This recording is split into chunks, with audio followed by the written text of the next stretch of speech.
A continuación, invito a Su Excelencia el señor Emery Okunji Njobu, Ministro de Correos, Telecomunicaciones, Nueva Información y Tecnologías de la Información de la República Democrática de Congo.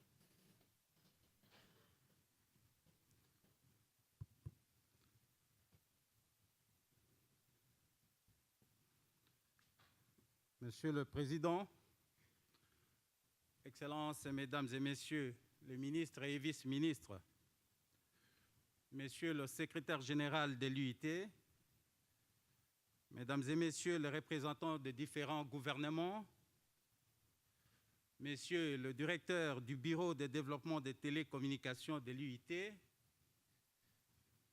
Mesdames et Messieurs, chers participants,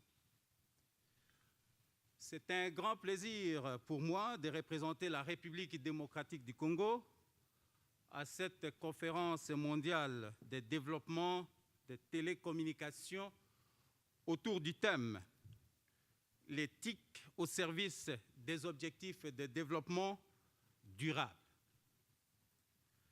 Les technologies de l'information et de la communication sont devenues à nos jours un véritable facteur de croissance pour les économies des États.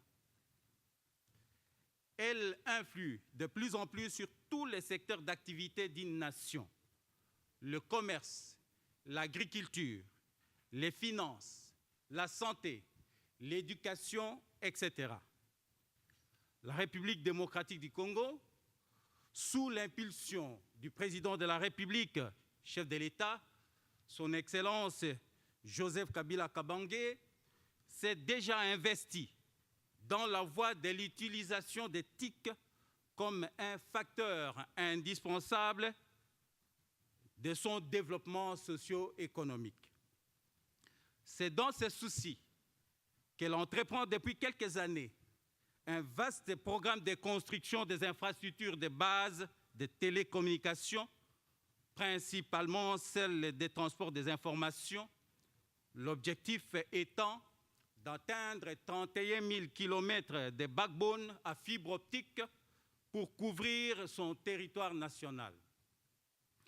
La réforme du cadre juridique en cours au Parlement devra permettre d'ouvrir davantage le marché des télécommunications à la concurrence et à garantir la sécurité des investissements privés et étrangers dans ce secteur. C'est l'occasion de lancer, dans le cadre de cette conférence, un appel aux investisseurs intéressés à venir massivement en République démocratique du Congo en vue d'accompagner le gouvernement dans ses efforts du développement des technologies de l'information et de la communication. La RDC, pays aux dimensions continentales, avec une superficie qui avoisine celle de l'Argentine, 2 345 409 km² et une population estimée à 80 millions d'habitants, offre plusieurs opportunités d'affaires. Le gouvernement est prêt à accorder aux investisseurs plusieurs facilités administratives, fiscales, douanières en vue d'importation des équipements et terminaux TIC. J'ai récemment réitéré à Kinshasa cet engagement aux opérateurs de téléphonie mobile réunis sous l'initiative de la GESMA en atelier sur la gestion du spectre des fréquences. Mesdames et Messieurs, chers participants, ces efforts resteront vains si nous ne permettons pas à nos populations l'accès aisé aux technologies de l'information et de la communication. À ces propos, le gouvernement envisage l'organisation des campagnes d'éducation et de sensibilisation de celles-ci, surtout des personnes défavorisées, des milieux ruraux, éloignés et scolaires. Déjà, mon ministère, avec l'appui de l'Organisation internationale de la francophonie, venait d'organiser avec succès un hackathon des médias au début de ce mois.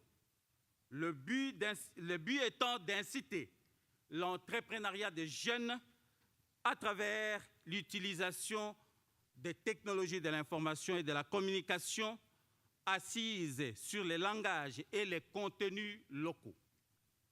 Est envisagée la mise en place très prochainement d'un incubateur qui devra encadrer la jeunesse congolaise dans cet effort de développement des services de TIC adaptés à nos réalités.